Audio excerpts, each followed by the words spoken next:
Okay.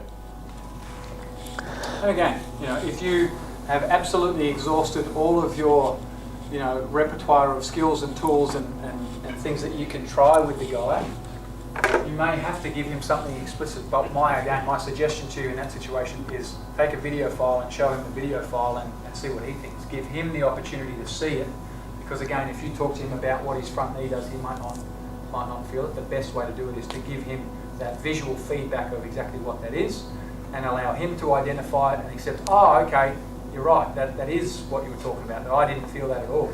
But now that I can see it, I understand what you're talking about. It might actually be a simple change that he can make himself that he couldn't because he didn't necessarily understand exactly what you were talking about. But when you give him that visual feedback, it helps him.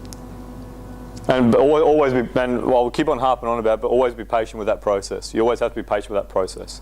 It'll eventually click, and if it doesn't click, then you try something different. But throughout that process, you still need to be patient because, I mean, it's the nature of the beast of what we do in Australia with baseball. Is one thing we probably do least of is hitting. Okay, it's just, I mean, time restraints, field restraints, equipment. Okay, not saying that's the all excuses. You can always try and find time, but generally, it's a lot harder to go and do a whole bunch of hitting practice as opposed to throw a baseball around. Okay, all right. That's pretty much all I want to touch on in regards to building your swing. So you've got dry swings and you've got tee work. That just helps, I guess, the two basic areas that you can build that swing path or develop your swing through your, I guess, from stance, from rhythm, from load, through barrel release. Okay, I guess those four key areas there. No, those three key areas there: rhythm, load, release. Okay, that we're trying to develop there. Quickly move on. I guess learning how to hit, and we threw out some examples. I guess what environments we can learn how to, what environments we can put the hitters in learning how to hit, and can you guys recall what we mentioned a little bit earlier? What can we do? Toss, side toss. Yeah, side toss, front toss, batting practice. I guess what are we trying to achieve when we get to this base here, learning how to hit? Muscle memory, I guess.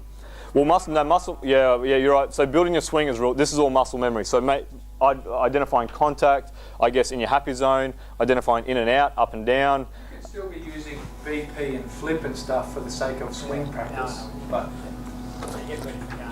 Yeah. Oh, yeah. So you're getting ready for a game, or more so. Matt, you mentioned it before. I guess what's the pitcher trying to do? Yeah, get us out, mess up our timing. So I guess more so, learning to hit is more about just your timing and tracking the baseball itself in a controlled environment. Okay, a very simple environment to start with in regards to flips and hit the ball in this direction here. Okay, to the more extent version of we're going to go hit situations, so hit and run, move a guy over from second to third base, score the runner from third base. All right, so just from a very basic environment to just hit the ball, good line drive, backspin over the infield, to a more advanced stage with game situations. Okay. What we've done a couple of times at practice, we've had the time and doesn't always work with the younger kids, but when they're doing bullpens, when the kids stand around, we stick a helmet on the kid and he stands in as a batter. Yeah, yep. No bat, but just says ball or strike, so he can learn to track the ball into the catcher's mitt, and he can decide if that's the ball he want to swing at, if the ball he want to swing at. Yeah, sweet. Well, yeah, mate, that's a really good example. What are some other examples we could possibly do? We've opened up. Sometimes it helps the pitcher out too, because how many pitchers as soon as you stick a batter in front of them. Yeah. Now, are we going to get onto it tonight? The pitching.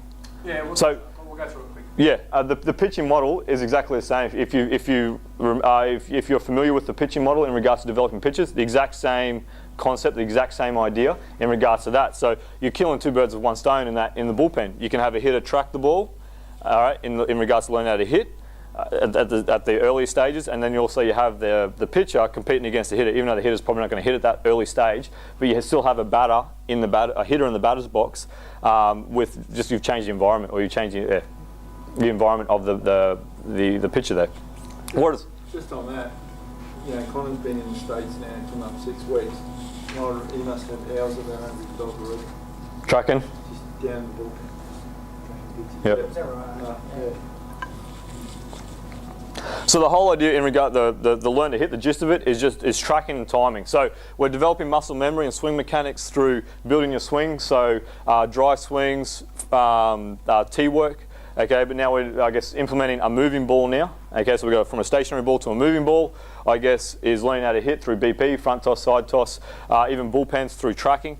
Okay, but then we then go on to, I guess, the compete stage. And what's the compete stage? The game itself. Yeah, so I guess understanding what it takes for a hitter to get a job done in the certain stage that they're at. Okay, so what I mean by certain stage, are we expecting an under 14 player to execute a successful hit and run? No. All right, I guess not. The expectation on that hitter is not to, I guess, get that going. It's a good time to, I guess, introduce it. All right, but I guess in regards to the outcome or the result, it's okay. But that's more for, I guess, at what level do you reckon? I guess more specifically, what's the whole idea of a hit and run in regards to that situation? What's the batter trying to do in a hit and run? Cover the runner. Sorry? Cover the runner. Cover the runner. More not so much cover the run. More specific. What's our job? Stay over double play. You hit the ball. Hit the ball. Stay over double play. All right. And then what's the runner's job in that situation? Sorry. That's the number one job. Don't get picked off. Don't get out and pick off. And then just get a reasonable jump that you can get a rolling start and get going. But a lot of the pressure in a hit and run is on the hitter to get the job done. And it's not really fair, especially for the earlier hitters, to be put in that situation because they haven't really been, because they're still trying to work out their swing in general. Okay, but still put it on and all that sort of stuff just to introduce. But that's more the later stage in regards to the competition part. Okay, so in regards to the competition part at the early stage, what are some examples of what we're trying to achieve in regards to the game situation, the actual game itself? What do we encourage hitters at the early stages to do? Swing. Okay, swing the bat hard. Okay, swing the bat hard. We're developing our large contact zone when we build our swing, up, down, in and out. All right. Now we get to a game, we still want them to experiment with a large contact zone and just swing. Okay, swing a lot. Okay, and the end result would like to be another good line drive with backspin. Okay, when you get, I guess, to the older age group, so the bandits level, it's more about we're playing to win, and through the LTAD model, following the LTAD model, it's just learning how to, we're just working out ways to win, put the ball in play and win. Okay, so that's just from one extreme to another. Anything else that's at the moment? Anyone else got any other questions? Have you got the swing practice and game practice in this model? Oh, sorry, yeah, so my apologies. This is swing practice, so build your swing and swing practice. So we're still segregating that, as in getting ready to take live BP Yes. pre-game? Okay, yeah, so you're talking about like a hitting circuit in regards to that sort of stuff as well? Well, obviously when you go to BP, like BP before a game, you're not going to be trying to work on building my swing. Oh, okay, yeah, gotcha, yep. For me on that day. Yeah, yep. It's obviously a lot for beginners. Yes, yeah. That sort of thing. But are we still segregating that in this model, or is that? Yes, no, definitely, yeah. So yeah, so you got the physical side of things here. Okay, you got your swing practice. Okay, you've got your game practice. Thank you, game practice, which is your batting practice or your pre-game BP, and then you actually got the competition itself. Okay, making it happen within the game itself. And those guys who were involved in the QBA last year, and it'll be the same again this year in terms of the progressions that we have within our hitting program, you can see we start with lots of swing practice in the first 4 weeks, lots of tee drill, lots of one-hand drill. Eventually we progress to sort of flip and toss and all that sorts of stuff.